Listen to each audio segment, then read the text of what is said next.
I started to really enjoy just going to the book club every month where I'd have a glass of wine. I felt like an adult. I felt kind of fancy. This is, of course, after I had my baby, Ashley. I wasn't drinking and pregnant, but I just really remember having that sense of like, this is great. We're like besties. And we totally weren't.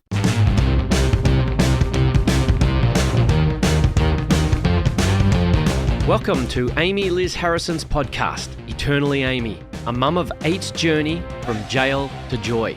A Gen Xer who overcame her struggle with alcohol to become a best-selling author and mental health advocate. She shares stories of hope and offers ideas for others struggling with mental health challenges, spirituality, ADHD, or maybe just family, travel, and logistics.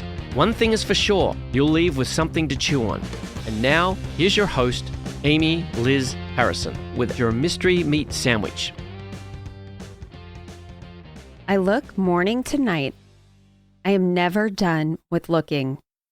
By looking, I mean not just standing around, but standing around as though with your arms open. Okay, welcome back. This is the second chapter, so to speak, of my podcast, Eternally Amy. And that was a quote by Mary Oliver, and it was part of the poem, Where Does the Temple Begin and Where Does It End? So this concept to me about the universe and me, partnered up, being part of the same team, wanting to join it fully with whatever it's doing. This has been a challenge for me throughout the course of my life, but I think particularly now I'm at this juncture where I've lived long enough at age 46 that I know that if I try and mess with it, I'm going to make it worse, right? And so it's better for me to just stand back and let what's happening happen. And at that point, I have a choice, right? Because I can either join in or I can miss out. And I can just kick the dirt, cross my arms, and stand in the background and just kind of decide that my way was better and why aren't things happening the way that I want them to or the way that I planned. So it's been said a lot, particularly in the 12-step rooms, that expectations are premeditated resentments, which I have found for me personally is true. So the thing that I constantly butt up against, remembering that I don't run the show. Like the show is running. So do I want to be a part of it or not? And honestly, I know that I do because I'll get FOMO, first of all, if I'm not. And then secondly, I always feel like I'm kind of on the outside looking in, like window shopping or something, or like a bunch of Christmas carolers walking up to somebody's door, ringing the doorbell and bursting into jingle bells, but I'm in the back of the pack and I'm just watching, right? So it's going to unfold the way it's going to unfold. And I can selfishly want my way in something and try and stick my beak in there and mess it all up, or stir the pot and stir it and stir it and stir it and add my own stuff and mess up the recipe. Or I can just go, what can I do to help? Right? And so that's what this quote makes me think of. It makes me think of standing there, having no expectations, but being a part of it. And that means being willing to be in fear or be embarrassed or feel like I look like this total dork. And all of that, it's okay. And one of the themes in my new book coming out, Eternally Awkward, one of the themes of that is that we can do all of this stuff. We can get embarrassed. We can, walk out on a stage with our fly open or whatever, and we can survive it. And we don't have to drink over it or escape in any other kind of way. We don't have to go home and eat, 27 bags of Cheetos and then open up some Haagen-Dazs and dump a bunch of butter on top or whatever it is, that it's a coping mechanism, right? Something that makes you want to escape. So That's what this makes me think of. And good old Mary Oliver, who doesn't love her? I'm sorry. She's pretty much like the queen, Kween. And I think she's the jam. So, yeah, if you haven't read any of her stuff, she's just got this beautiful poetry and it just washes over you and kind of makes you feel like you've got this nice kind of toasty blanket on. So that's your mystery meat sandwich today. And now, onto the Chaplain's Chat. Okay, so here's what I thought I would do to kick off the new mashup, version 2, whatever you want to call it, mix up, remix, whatever, from my last podcast to kind of, I don't know, sage it or whatever. Not that it was bad, but just create a new start. I decided maybe what I would do is tell in 3 parts my alcohol story as I remember it. So basically, the first part today will be what it was like, what my life was like. And then I will leave you with reading a little excerpt from Eternally Expecting. So it will be chapter 1 of Eternally Expecting. In case I forget to say that later, I'm saying it now. That's how I'll end it. And then the second episode will be what happened. So what happened to me to kind of get me to that rock bottom point, crisis point, watershed time, watershed moment.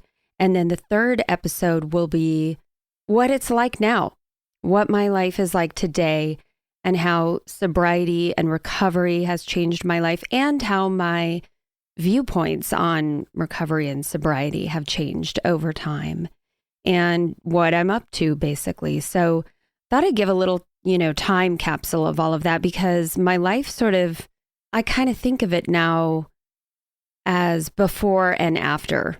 So before I got sober and after I got sober. And that's just kind of how my mind naturally thinks of it. So it won't be like a cradle to the grave, but I will give you a little bit of background. So I was born in LA, had a house on Sunbird Avenue in La Habra, California. Go Hoosiers. I'm just kidding. I don't think they have any Hoosiers, and I don't even know what a Hoosier is, so I'm not sure why I said that. But my parents were middle class. I was about a year old, and my dad got an opportunity to move to the Bay Area. He was working for a trucking company. He was purchasing fuel at the time. They moved on up to the future Silicon Valley, what would be Silicon Valley, and it's called Mountain View, California is the town. And so they moved up there when I was a year old and bought a house in a neighborhood where, P.S., I was the only person in the neighborhood under age at least 30, right? And so that kind of is a funny thing, that was a theme of my life, is living amongst basically a neighborhood of senior citizens. So all of you people out there who had these amazing neighborhoods growing up, and you were running from house to house and just hanging out, in the sprinklers and eating popsicles and drinking out of the hose with all your homies. Yeah, didn't have any of that. I mean, I had that stuff because I'd have friends over and we'd do it, but I did not have it organically in my hood, I'm just saying. So I didn't really have many of the typical oldest child traits, but I was the firstborn of Randy and Jerry. Yes, I was.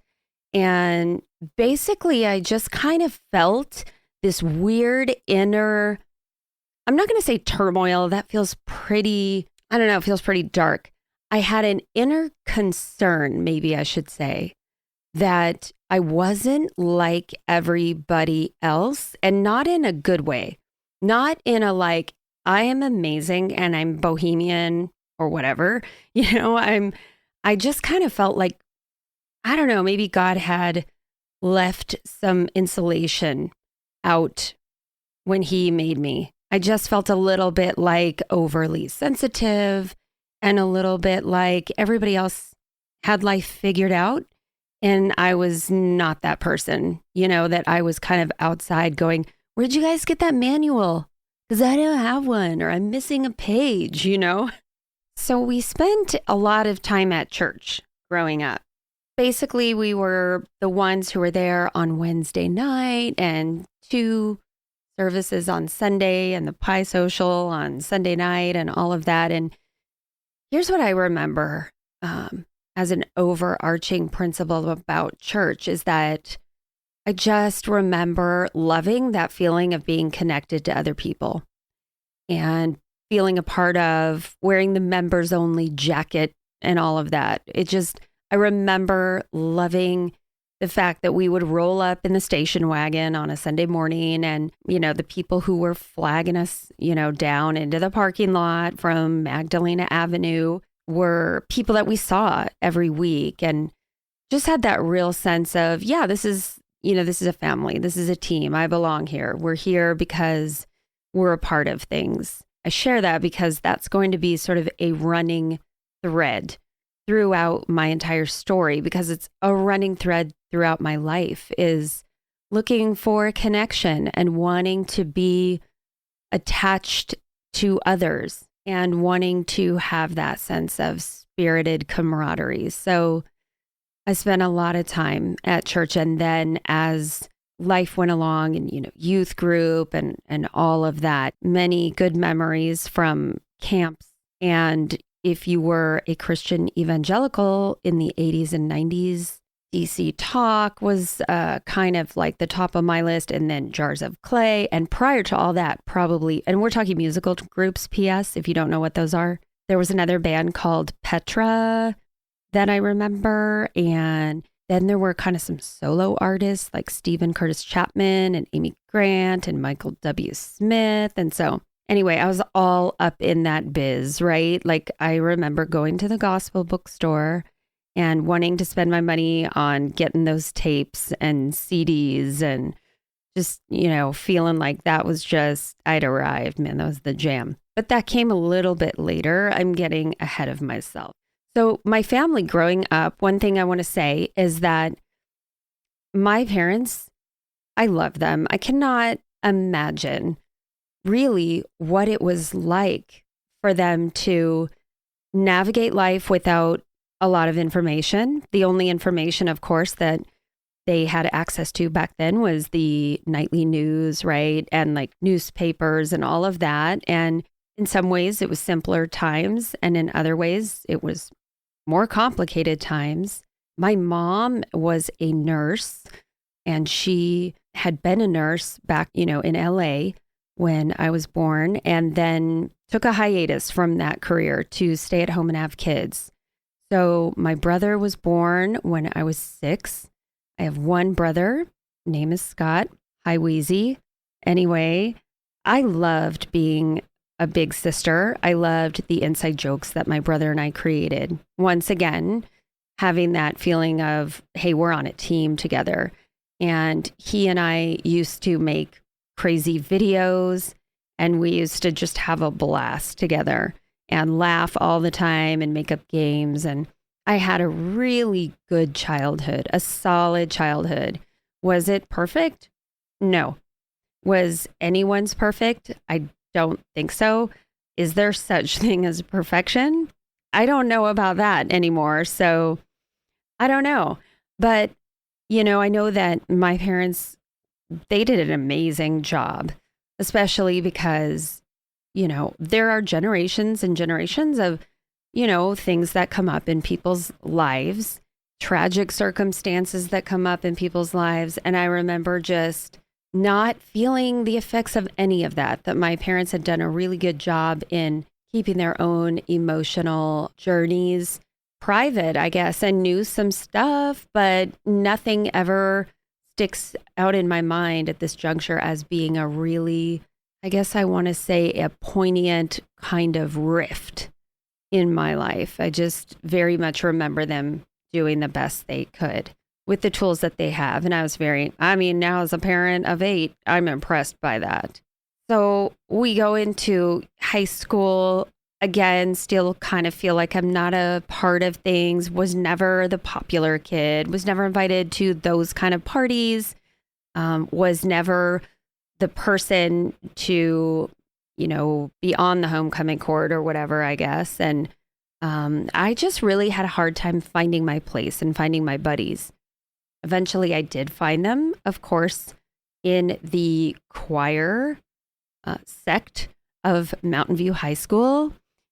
Shout out Touch of Class and Reflections. Those were my peeps. And looking back on it now, if you've ever seen Revenge of the Nerds, that movie, I was pretty much one of those kids who was like, I just want to find my people, And that's kind of how all of us were, though everybody from my choir and my high school, those guys were all kind of popular plus, and I was kind of on the low end, but that's okay.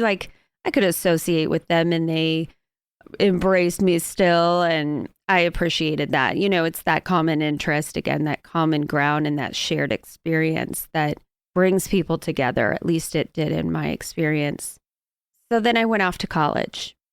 So growing up at a Baptist church, we constantly hosted the Azusa Pacific Choir, and those girls would come and they'd have their Robert Caruso curled hair and their just big bouffant type bangs. And I was like, dang, those chicks look amazeballs. I don't know. There's something about it, something ethereal. They had their matching dresses. And of course, I was in choir, later on. And I think that there was a connection naturally that I sort of made between if I join choir, I'm going to get my life together. Maybe that's when I get handed the manual for life, right?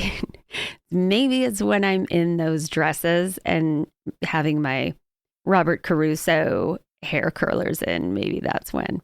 So I decided that was the place for me. And one of my good friends from youth group was already at APU. And so I went down to visit her and just kind of confirm that's where I wanted to be.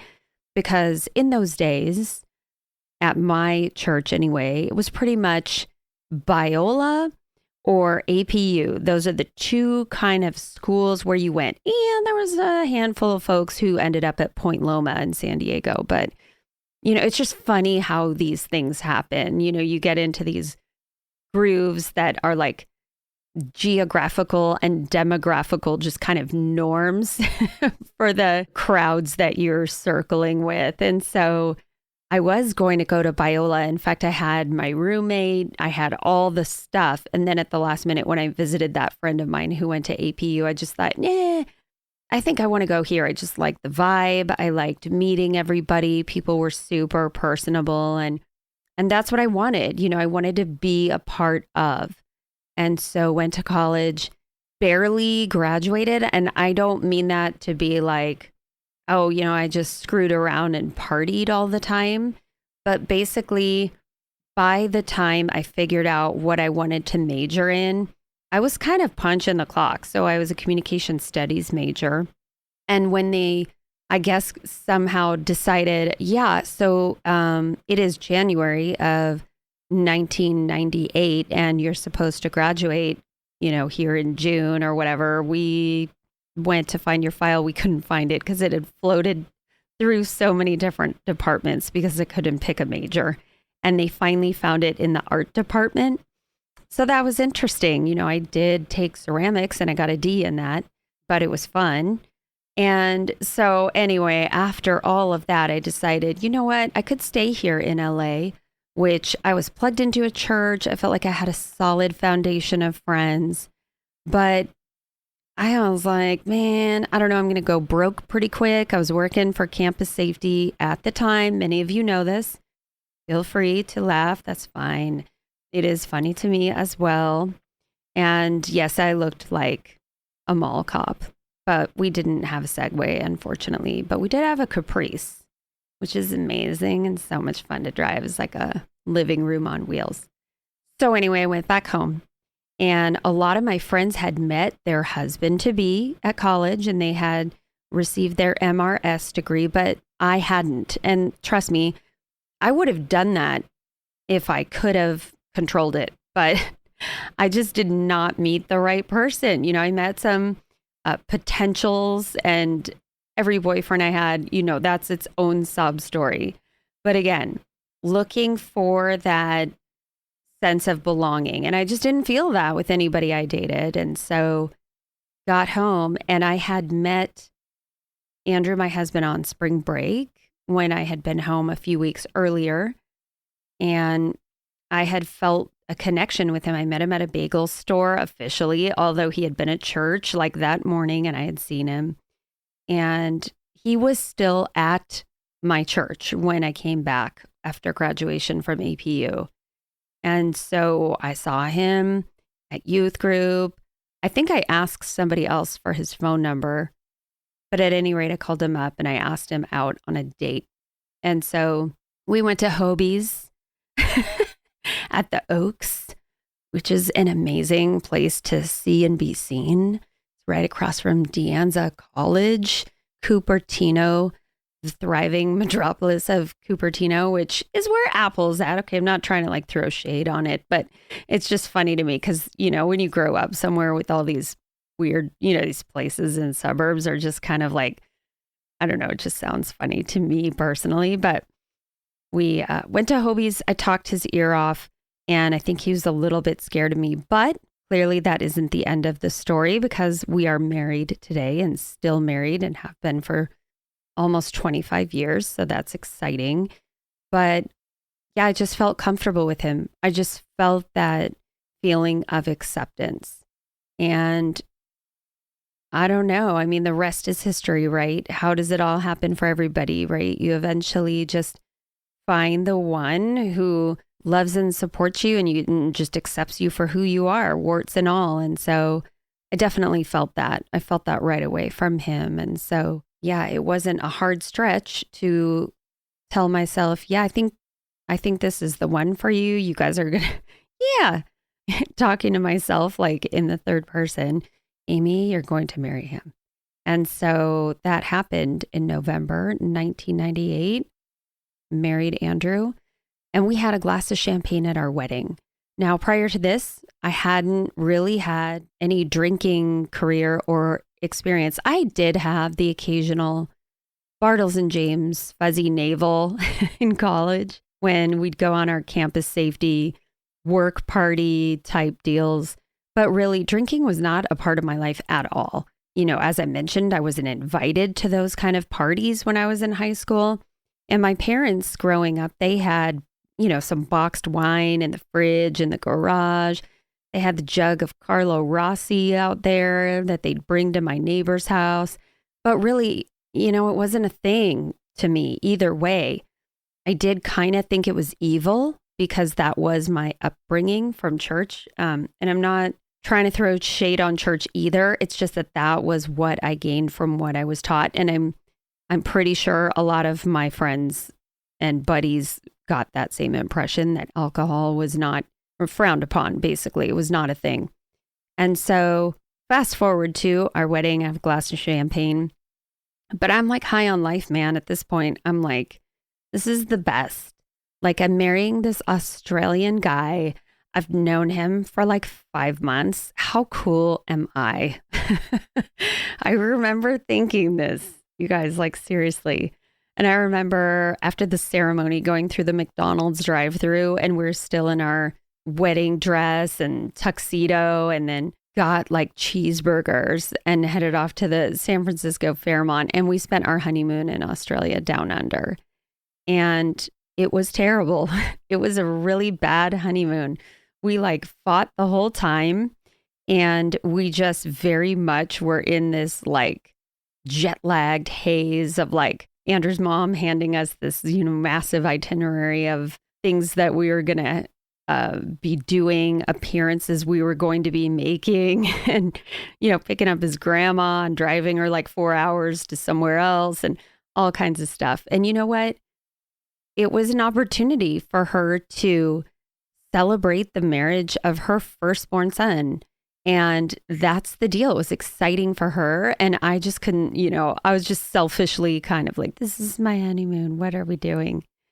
But, selfishness is also, it's just a thread throughout my story. So not selfishness in a good way, like self-care, but selfishness in an inability to see somebody else's perspective and desire and give and take.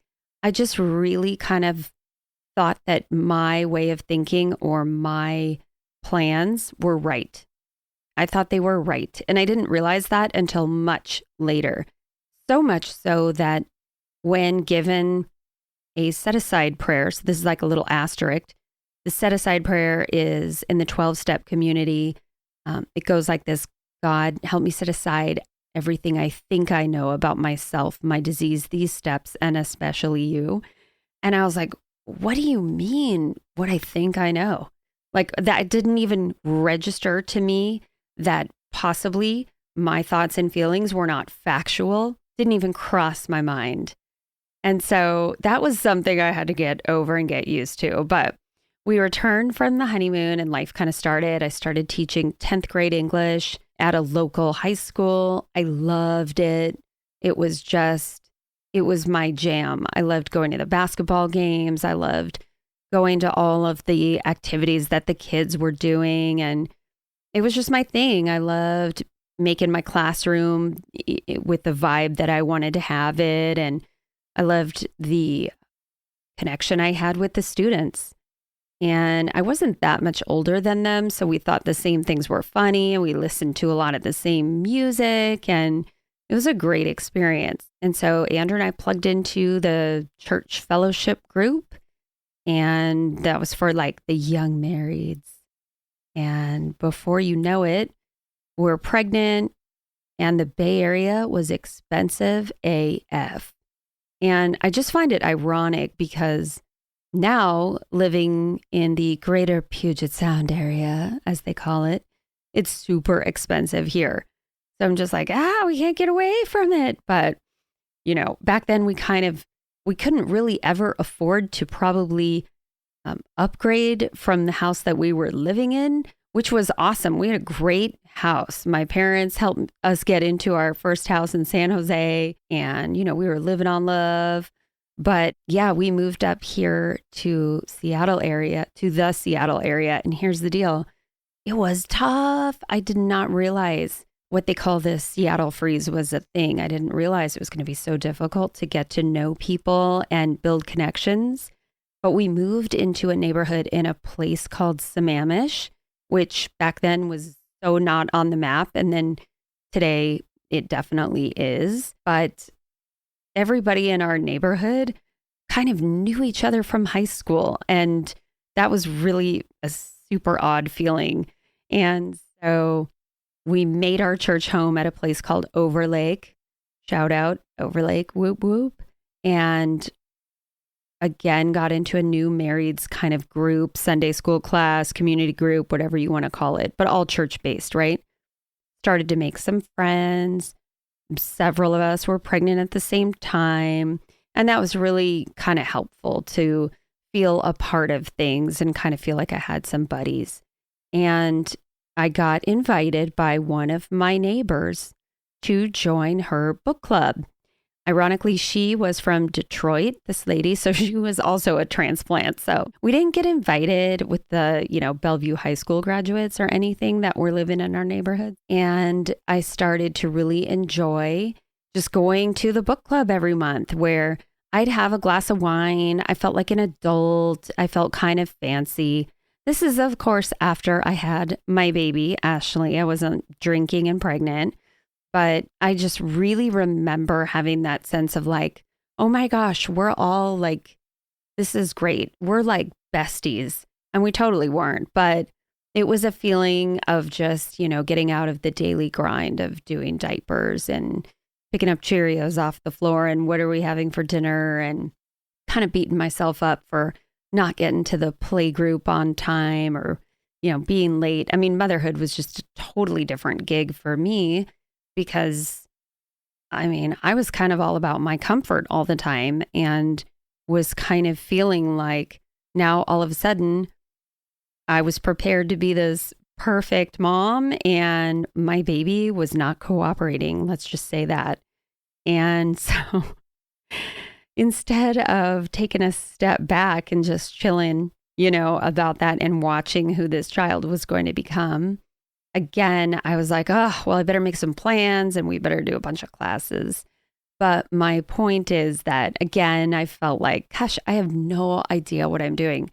And this doesn't make sense because I had read all of the books and I had gotten myself familiar with all the different, we're going to do Dr. Sears. How are we going to sleep drain? Are we not? And blah, blah, blah. And of course, everybody around you when you're pregnant has so much information and wisdom that they'd like to impart onto you, whether or not you've solicited that information or not. And so essentially what happened to me over the next few years is I just got swallowed up in the motherhood thing. I had 4 babies really close together. I had, number 3 baby was a miscarriage, a really early miscarriage. And that rocked my world. I cannot tell you, my whole faith was totally shattered because the best way I can describe it is, if the ice breaks under you when you're ice skating or something like that. It's just what I thought was firm and reliable was suddenly not. And I didn't understand it. And for the first time, because I grew up super privileged, right? Whether or not I knew it, which is kind of one of the signs, right? But I really had that sense of like, oh, maybe what I thought was happening isn't really happening. Maybe this God thing maybe he's not really in control. And so that pretty much rocked my world. And at the end of the day, when I got pregnant with Austin, I call him my 3rd baby, but he calls himself the rainbow baby, which I think is so cute. That's when I started to feel better about it. I just couldn't, I couldn't get there. All the tricks of the trade where, I used to just, try and pray more, join another Bible study, listen to more worship music or whatever. None of that stuff was working. And what I mean by working is making me feel any better. I just really suddenly was like, I don't know who you are, God.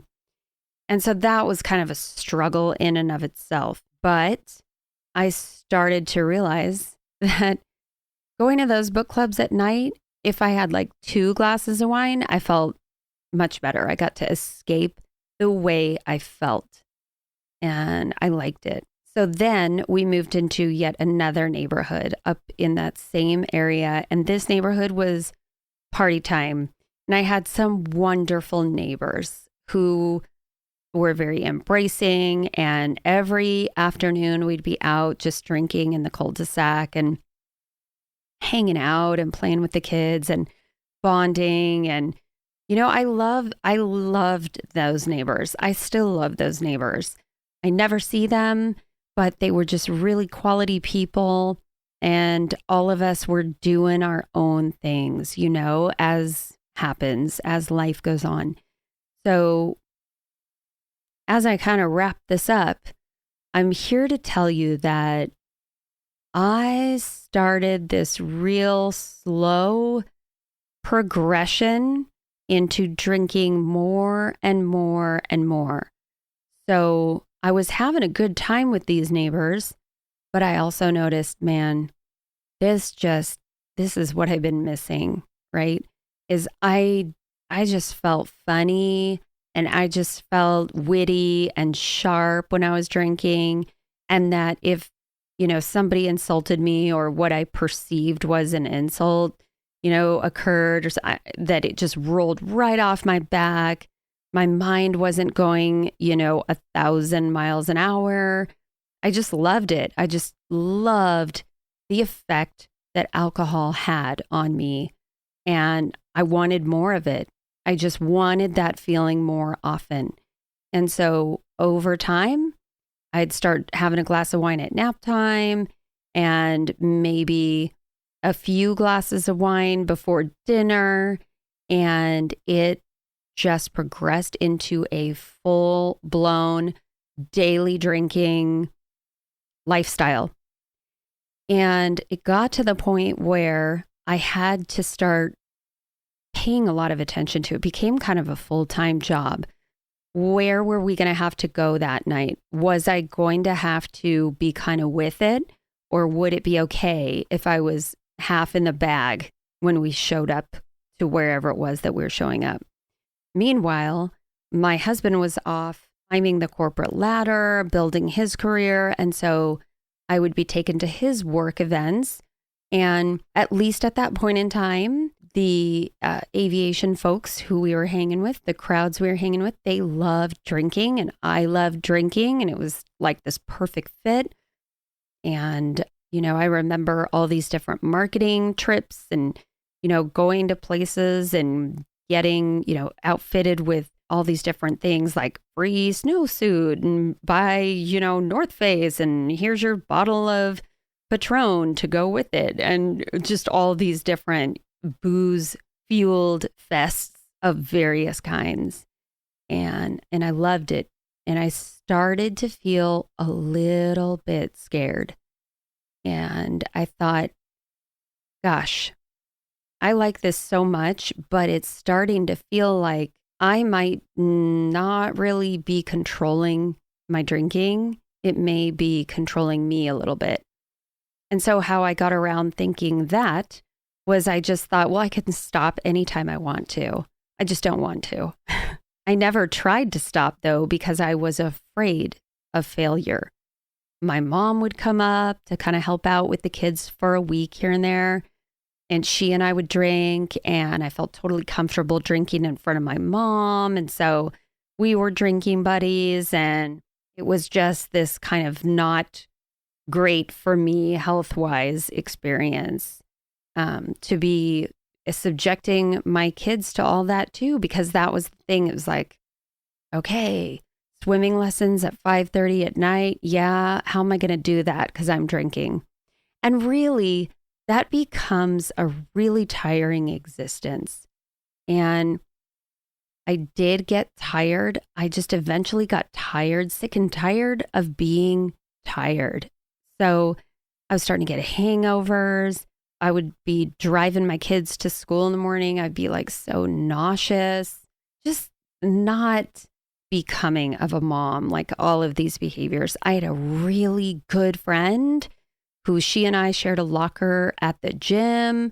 We had originally met at our kids' preschool, and the two of us were just like bad news bears when it came to drinking. I mean, we would just polish off, 4 bottles of champagne during a play date, no problem. And her husband drank a ton, so she'd always take home my empty bottles. It was a lot of management. It was a lot of management. And I just got to the point where I was like, well, I'm depressed. I must be, having mental health challenges. So I went to the psychiatrist. I got Xanax. And that was just the beginning of the unraveling. And I just every single day would wake up. I'd look at myself in the mirror and I'd be like, who are you? What are you doing?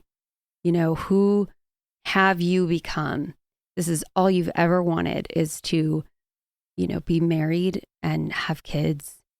And this is the sum total of your life. You're going to church every Sunday, you're trying to muster up some kind of like Jesus in you, yet you're just this mess. You're basically barely holding it together. I mean, I was doing this stuff like passing out at a baby shower at somebody else, whatever. It was not good, all of these things. But really what I just want to drive home was how crappy I felt. I just hated myself, and I just felt like a vapor of a person, that there was just no substance left. And I was terrified. The thought of getting sober was like not an option. And I was terrified at the thought of a life without alcohol. I just was like, that's lame. Like, who doesn't drink? I totally just hid behind that facade. And that's, I think, where I will end. Is I'm going to read this little chapter, and that will be it for today. That will be part 1. Chapter 1, the start of a journey to a new life. Hazy, blurry confusion enveloped me like a wool sweater on a sweltering summer night. I felt a jarring impact on the right side of the 6,000-pound Suburban Mommobile, but muscle memory kept me driving. hands gripped tightly to the steering wheel. My pulse raced, my head throbbed, my mouth was dry, my eyes glassy. I remember thinking, "You're okay, you just need to get home." Trees and bushes whizzed by in a bouquet of various shades of green. From the back seat, I heard the small voices of my 4 kids, though I couldn't make out what they were saying. "Shut up," I barked. "I need to concentrate." Disoriented, I realized I was stopped at an intersection. A woman in a blue sedan in front of me was looking in her rearview mirror. She parked, exited the vehicle, and began walking toward me. I gulped and thought, I think I'm supposed to put my window down. I groped around on the armrest clumsily and lowered the window. The driver didn't actually approach me. She simply inspected her bumper quickly, looked at me, and waved me on, as if whatever had just happened wasn't worth doing anything about. I exhaled and wondered how long I had been holding my breath. Proceeding forward, I used every ounce of concentration I could muster. Using their middle fingers, a few other motorists communicated their disapproval of my inebriated driving. Several horns blared as they sped past me, but I tried not to let the distractions break my fixation on arriving home safely. After all, I was a responsible mom who had her kids' best interest at heart, clearly. Fumbling around, my open hand engaged the coffee cup sitting in the console cup holder on a bed of receipts and gum wrappers. I raised the cup and shook it to gauge its contents. Nothing.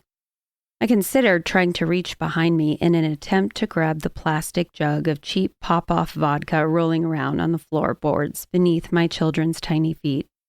A stream of perspiration paraded down my spine, like a string of pearls, and pooled into my bra strap. My hands slid across the wheel in their own mess of sweat-challenged epidermis.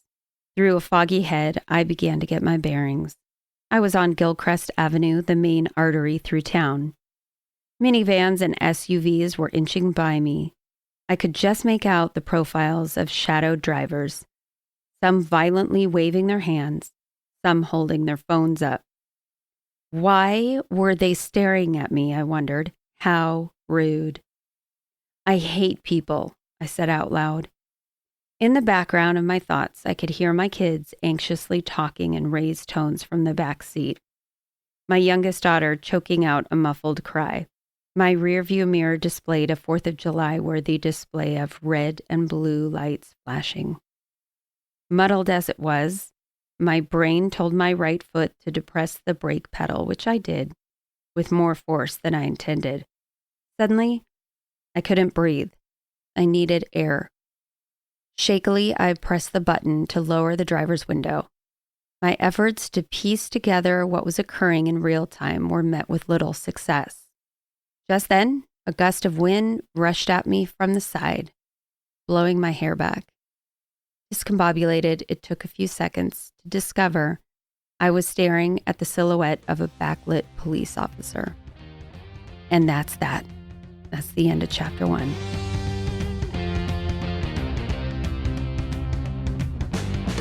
Finally, here's your bailout bag. The bailout bag for today. The bailout bag is, this is kind of like I ended it on a little bit of a, Debbie Downer kind of how I was feeling. But I just want to say that life is big and long if we're lucky, right? And that you never know what's around the corner. You just never know. And here's the takeaway. Is it possible for us to hold our hands open, pregnant with the expectation that maybe just around the bend is something else, something better, something maybe not better, maybe something lateral? We don't know, but something else, right?